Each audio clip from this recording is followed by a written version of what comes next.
Hello friends, hello viewers, ವೀಕ್ಷಕರಿಗೆಲ್ಲ ನಮಸ್ಕಾರ. ಸ್ವಯಂ ಕಲಿಕೆ ಅಭಿಮಾನಿಗಳಿಗೆ ಸ್ವಾಗತ. Welcome to the family, welcome to ಅನುಸ್ವಯಂಕಲಿಕೆ. ನೋಡಿ ಕಲಿ. ಇವತ್ತು ನಿಂಬೆ ಹಣ್ಣಿನಿಂದ ಉಪ್ಪಿನಕಾಯಿ ಮಾಡೋ ರೆಸಿಪಿ ತೋರಿಸೋಣ ಅಂತ ತುಂಬ ರಿಕ್ವೆಸ್ಟ್ ಇತ್ತು. ಪಾಪ ನನ್ನ ಫ್ರೆಂಡ್ ಒಬ್ಬರು ತುಂಬ ಕೇಳಿ ಬೇಜಾರಾಗೋಯ್ತು ಅವ್ರಿಗೆ. ಸಾರಿ, ಈ 25th ನನ್ನ ಮನೆಯ ಗ್ರೂಪ್ ಪ್ರವೇಶ ಇದೆ. ಸಾರಿ, ಕಮರ್ಷಿಯಲ್ ಬಿಲ್ಡಿಂಗ್ ಗ್ರೂಪ್ ಪ್ರವೇಶ ಇದೆ. ಸೊ ಅದೆಲ್ಲ ಮುಗಿದ್ಮೇಲೆ ಡೈಲಿ ಒಂದೊಂದು ರೆಸಿಪೀಸ್ ಮಾಡೋಣ. ಸೊ ಮೊದಲಿಗೆ ನಾನಿಲ್ಲಿ ನಿಂಬೆಹಣ್ಣು ತೊಗೊಂಡಿದ್ದೀನಿ. ಈ ನಿಂಬೆಹಣ್ಣನ್ನ ತೊಳೆದು ಚೆನ್ನಾಗಿ ಒಂದು ಏನು ಹೇಳ್ತಾರೆ ಟಿಶ್ಯೂನು ಅಥವಾ ಯಾವುದಾದ್ರೂ ಒಂದು ಇದರಲ್ಲಿ ಚೆನ್ನಾಗಿ ಒರೆಸ್ಕೊಂಡು ಈ ರೀತಿ ಇಟ್ಕೋಬೋದು. ನಿಂಬೆಹಣ್ಣು ಉಪ್ಪಿನಕಾಯಿನ ನಾವು 3 ವೆರೈಟಿ ಮಾಡ್ತೀವಿ. ಒಂದು ನಿಂಬೆಹಣ್ಣನ್ನು ತೊಳೆದು ಒಂದು ಗಾಜಿನ ಡಬ್ಬದಲ್ಲಿ ತುಂಬಿಟ್ಟು ಅಥವಾ ಪಿಂಗಾಣಿ ಡಬ್ಬದಲ್ಲಿ ತುಂಬಿಟ್ಟು ಬಿಸಿಲಲ್ಲಿ ಡೈಲಿ ಒಂದು ವಾರಗಳ ತನಕ ತುಂಬಿಡೋದು. ಹೀಗೆ ಗಳ್ಳಾಡ್ಸೋದು. ಆ ಪಿಂಗಾಣಿ ಡಬ್ಬನ ತೊಗೊಂಡು ಬಿಸಿಲಲ್ಲಿ ಇಡೋದು. ಸೊ ಅದೊಂದು ಮೆಥಡು. ಇಲ್ಲ ಬೇಯಿಸಿ ಮಾಡೋವಂಥದ್ದು ನಿಮಗೆ 1.5 ಇಂದ 3 ತಿಂಗಳು ಫ್ರೀಝರಲ್ಲಿ ಇಟ್ಟರೆ 3 ತಿಂಗಳು ತನಕ ಬಾಳಿಕೆ ಬರುತ್ತೆ. ಆನಂತರ ಅದಲ್ಲದೆ ಇನ್ನೂ ಒಂದು ಮೆಥಡ್ ಇದೆ. ಹಾಗೆ ಎಣ್ಣೆ ಹಾಕಿ ಸ್ವಲ್ಪ ನಿಂಬೆಹಣ್ಣೆಲ್ಲ ಹಚ್ಚಿಟ್ಕೊಂಡಿರೋದನ್ನ ಹುರಿದು ಮಾಡೋವಂಥದ್ದು. ಅದು ಮೆಥಡ್ ಕೂಡ ತುಂಬ ಈಸಿ. ಇವತ್ತು ನಾನು ಬೇಯಿಸಿ ಮಾಡೋವಂಥ ಮೆಥಡ್ ಹೇಳ್ಕೊಡ್ತೀನಿ. ಇದು ಮಮ್ಮಿದು ಪರ್ಸ್ನಲ್ ರೆಸಿಪಿ. ಸೊ ಇಲ್ಲಿ ಒಂದು 10 ನಿಂಬೆಹಣ್ಣ ನಾನು ತೊಗೊಂಡಿದ್ದೀನಿ, ತೊಳೆದು ಒರೆಸಿಟ್ಕೊಂಡಿದ್ದೀನಿ. ಅದಲ್ಲದೆ ನೋಡಿ, ಇಲ್ಲಿ ಒಂದು 15 ಬ್ಯಾಡಿಗೆ, ಒಂದು 2 ಸ್ಪೂನಷ್ಟು ಉಪ್ಪು, ಒಂದು 15 ಕೆಮ್ಮೆಣ್ಸಿನ್ಕಾಯಿ ಟೇಬಲ್ ಸ್ಪೂನು, ಅರಿಶಿನ ಒಂದು 1/4 ಟೇಬಲ್ ಸ್ಪೂನು, ಮೆಂತ್ಯ ಒಂದು 1/4 ಟೇಬಲ್ ಸ್ಪೂನು. 10 ನಿಂಬೆಹಣ್ಣಿಗೆ ಸಾಕು. ಇನ್ನೂ ಜಾಸ್ತಿ ಮೆಂತ್ಯ ಸಾಸಿವೆ ಹಾಕಿದ್ರೆ ಕಹಿ ಬರುತ್ತೆ. ಸೊ ಫ್ರೆಂಡ್ಸ್, ಈ ವಿಡಿಯೋ ನೋಡಿ ಡಿಸ್ಲೈಕ್ ಮಾಡೋ ಮುಂಚೆ ಒಂದು ಸತಿ ಮಾಡಿ ನೋಡಿ. ನಿಂಬೆಹಣ್ಣನ್ನು ಯಾರಾದರೂ ಬೇಯಿಸ್ತಾರಾ ಅಂತ ನಿಮ್ಗೆ ಅನಿಸ್ಬೋದು. ಬಟ್ ಮಮ್ಮಿ ಮಾಡೋ ರೆಸಿಪಿ ತುಂಬ ಚೆನ್ನಾಗಿರುತ್ತೆ. ತುಂಬ ದಿನ ಬಾಳಿಕೆ ಬರುತ್ತೆ. 1.5 ತಿಂಗಳು ಅಂದರೆ ಇದು ಇನ್ಸ್ಟೆಂಟಾಗಿ ಮಾಡ್ಕೊಳ್ಳೋದು. 1.5 ತಿಂಗಳು ತನಕ ಬಾಳಿಕೆ ಬರುತ್ತೆ, ನಿಮಗೆ ತೊಂದರೆ ಇಲ್ಲ. ಮೊದಲಿಗೆ ಫ್ರೆಂಡ್ಸ್ ಒಂದು ಪಾತ್ರೆ ಇಟ್ಕೊಂಡು ಆ ಪಾತ್ರೆಗೆ ನೀರು ಇಟ್ಕೊಂಡಿದ್ದೀನಿ. ಆ ನೀರು ಕಾದ ನಂತರ ಒಂದೊಂದು ನಿಂಬೆಹಣ್ಣು ಹಾಕ್ಕೊಳ್ಳೋಣ.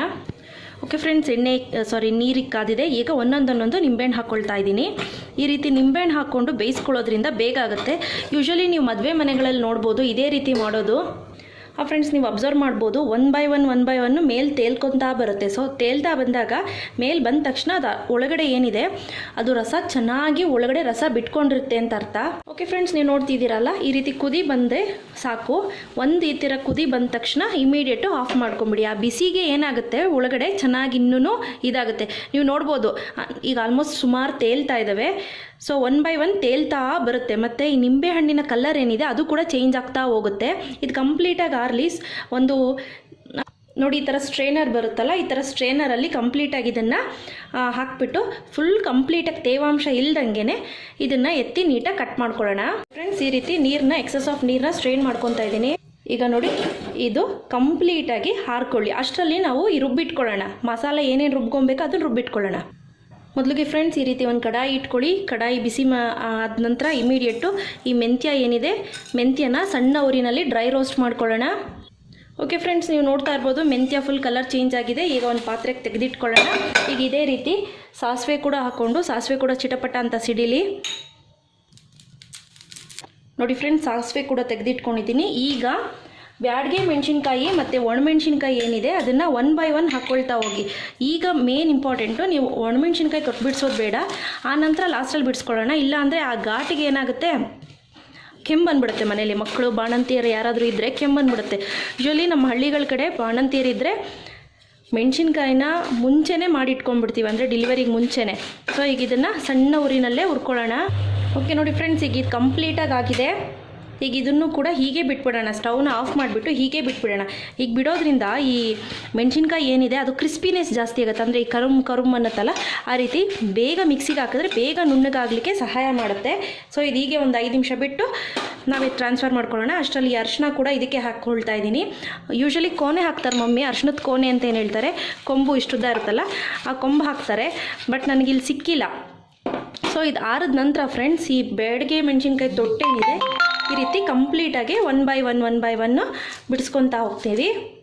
ಫ್ರೆಂಡ್ಸ್, ನೋಡ್ತಿದ್ದೀರಲ್ಲ, ಇಲ್ಲಿ ತೊಟ್ಟುಗಳು ಇದೆಲ್ಲ ವೇಸ್ಟ್ ಬಿಸಾಕ್ಕೊಳ್ಳೋಣ. ಈಗ ನೋಡಿ ಫ್ರೆಂಡ್ಸ್, ಒಂದು ಮಿಕ್ಸಿ ಜಾರ್ಗೆ ಬ್ಯಾಡಿಗೆ ಮತ್ತು ಕೆಮ್ಮೆಣ್ಸಿನ್ಕಾಯಿ, ಆನಂತರ ಈ ಸಾಸಿವೆ ಮತ್ತು ಮೆಂತ್ಯ, ಈವನ್ ಉಪ್ಪು ಕೂಡ ಇದಕ್ಕೆ ಹಾಕೋಬೋದು. ನಿಮಗೆ ಕರೆಕ್ಟ್ ಕನ್ಸಿಸ್ಟೆನ್ಸಿ ಗೊತ್ತು ಅಂದರೆ ಉಪ್ಪು ಕೂಡ ಇದಕ್ಕೆ ಹಾಕ್ಕೊಳ್ಳಿ. ಓಕೆ ಫ್ರೆಂಡ್ಸ್, ಇದನ್ನು ನೀರು ಹಾಕ್ತೇನೆ ರುಬ್ಕೊಳ್ಳೋಣ. ಓಕೆ ನೋಡಿ ಫ್ರೆಂಡ್ಸ್, ಈಗ ಇದು ಕಂಪ್ಲೀಟಾಗಿ ಪುಡಿ ಆಗಿದೆ. ಈಗ ಏನು ಮಾಡ್ತೀನಿ ಅಂದರೆ, ಪ್ರತಿ ಒಂದು ನಿಂಬೆ ಹಣ್ಣನ್ನು ತೆಗೆದುಕೊಂಡು ನೋಡಿ ಈ ರೀತಿ ಒರೆಸ್ಕೊಂಡು ಕಂಪ್ಲೀಟಾಗಿ ಎಲ್ಲ ನಿಂಬೆಹಣ್ಣು ಇಟ್ಕೊಂಡು ನೀಟಾಗಿ ಒಂದು ನಿಂಬೆಹಣ್ಣಲ್ಲಿ ನಿಮ್ಗೆ ನೋಡ್ಕೊಳ್ಳಿ, ನಿಮ್ಗೆ ಎಷ್ಟು ಬೇಕು. ಈಗ 4 ಬೇಕು ಅಂದರೆ 4 ಭಾಗ ಮಾಡ್ಕೊಳ್ಳಿ, 6 ಬೇಕು ಅಂದರೆ 6 ಭಾಗ ಮಾಡ್ಕೊಳ್ಳಿ. ನೋಡಿ ಫ್ರೆಂಡ್ಸ್, ಇನ್ನೊಂದು ಏನಪ್ಪ ಇದರಲ್ಲಿ ಬೆನಿಫಿಟ್ ಅಂದರೆ, ನೀವು ಬಿಸಿಲಲ್ಲಿ ಇಟ್ಟು ಮಾಡ್ತೀರಲ್ಲ, ಈ ಚರ್ಮ ಏನಿದೆ ಸ್ಮೂತ್ ಆಗುತ್ತಲ್ಲ, ಅದೇ ರೀತಿ ಇದರಲ್ಲಿ ಕೂಡ ಸ್ಮೂತ್ ಆಗುತ್ತೆ. ನೋಡಿ ಫ್ರೆಂಡ್ಸ್, ಈ ರೀತಿ 1 ಬೈ 1 ಕಟ್ ಮಾಡ್ಕೊಳ್ತಾ ಹೋಗ್ತೀನಿ. ಫ್ರೆಂಡ್ಸ್, ನಿಮಗೆ ಒಂದು ನಿಂಬೆಹಣ್ಣಲ್ಲಿ 4 ಹೋಳು ಮಾಡ್ಕೊಬೋದು, ಇಲ್ಲ 8 ಹೋಳು ಮಾಡ್ಕೊಬೋದು. ಅಕಾರ್ಡಿಂಗ್ ಟು ನಿಮ್ಗೆ ಹೇಗೆ ಬೇಕೋ ಆಗ ಹೋಳು ಮಾಡ್ಕೊಳ್ಳಿ. ಮತ್ತು ಈ ರಸ ಏನಿದೆ ಒಂದು ಪ್ಲೇಟ್ ಇಟ್ಕೊಂಡು ಕಟ್ ಮಾಡ್ಕೊಳ್ಳಿ. ಸೊ ನಿಮಗೆ ಎಕ್ಸ್ಟ್ರಾ ಈ ನಿಂಬೆಹಣ್ಣು ರಸ ಹಿಂಡೋ ಅವಶ್ಯಕತೆ ಇಲ್ಲ, ಇದರಲ್ಲೇ ಬಿಟ್ಕೊಂಡಿರುತ್ತೆ. ನೆನಪಲ್ಲಿರಲಿ, ಇದು ಇನ್ಸ್ಟೆಂಟ್ ಉಪ್ಪಿನಕಾಯಿ. ಓಕೆ ಫ್ರೆಂಡ್ಸ್, ನೋಡ್ತಿದ್ದೀರಲ್ಲ 10 ನಿಂಬೆಹಣ್ಣಲ್ಲಿ ಇಷ್ಟ ಆಗಿದೆ. ಈಗ ನಾನು ಇದನ್ನೆಲ್ಲ ನೀಟಾಗಿ ಒಂದು ಸೈಡು ಎತ್ತಿಟ್ಕೊಂಡಿದ್ದೀನಿ ಹಚ್ಚಿ. ಆನಂತರ ಅದಲ್ಲದೆ ಒಗ್ಗರಣೆಗೆ ಏನೇನು ಬೇಕು ಅಂತ ನೋಡ್ಕೊಳ್ಳಿ. ಕರಿಬೇವು, ಸಾಸಿವೆ, ಬೆಳ್ಳುಳ್ಳಿ, 1 ಗೆಡ್ಡೆ ಬೆಳ್ಳುಳ್ಳಿ ಇಟ್ಕೊಂಡಿದ್ದೀನಿ. ಆನಂತರ ಇಲ್ಲಿ ಒಂದು 5 ರಿಂದ 6 ಟೇಬಲ್ ಸ್ಪೂನಷ್ಟು ಎಣ್ಣೆ, ಇಲ್ಲ ಜಾಸ್ತಿ ಹಾಕಿದ್ರೂ ಕೂಡ ಚೆನ್ನಾಗಿರುತ್ತೆ. ಮೊದಲಿಗೆ ಫ್ರೆಂಡ್ಸ್, ಅದೇ ಸೇಮ್ ಕಡಾಯಿ ಇಟ್ಕೊಂಡು ಎಣ್ಣೆ ಹಾಕ್ಕೊಳ್ಳಿ. ಓಕೆ ಫ್ರೆಂಡ್ಸ್, ಎಣ್ಣೆ ಕಾದ ನಂತರ ಈ ಸಾಸಿವೆ ಹಾಕ್ಕೊಳ್ಳಿ. ನೋಡಿ ಸಾಸಿವೆ ಚಿಟಪಟ ಅಂತ ಅನ್ನಲಿ. ನೋಡಿ ಸಾಸಿವೆ ಚಿಟಪಟ ಅಂತಿದೆ. ಈ ಟೈಮ್ನಲ್ಲಿ ಬೆಳ್ಳುಳ್ಳಿ ಆಗಲಿ ಒಂದು 2 ರಿಂದ 3 ನಿಮಿಷ. ಫ್ರೆಂಡ್ಸ್, ಮರದ್ದು ಯೂಸ್ ಮಾಡಿದ್ರೆ ತುಂಬ ಒಳ್ಳೆಯದು. ಈ ಪಿಂಗಾಣಿದು ಅಥವಾ ಈವನ್ ಮರದ್ದು ಕೂಡ ಕಂಟೈನರ್ ಬರುತ್ತೆ, ಅಂದರೆ ಪಾತ್ರೆಗಳು, ಅದರಲ್ಲಿ ಯೂಸ್ ಮಾಡಿದ್ರಂತೂ ತುಂಬ ದಿನ ಬಾಳಿಕೆ ಬರುತ್ತೆ ಈ ಉಪ್ಪಿನಕಾಯಿ. ಸೊ ಆನಂತರ ಈ ಕರಿಬೇವು, ಆನಂತರ ಫ್ರೆಂಡ್ಸ್ ಒಂದು 3 ಬ್ಯಾಡಿಗೆ, ಇದು ಆಪ್ಷನಲ್ ಇದ್ದರೆ ಹಾಕಿ, ಇಲ್ಲಾಂದರೆ ಬೇಡ. ಈ ಬೆಳ್ಳುಳ್ಳಿ ಎಲ್ಲ ಸ್ವಲ್ಪ ಚೆನ್ನಾಗಿ ಫ್ರೈ ಆಗಲಿ.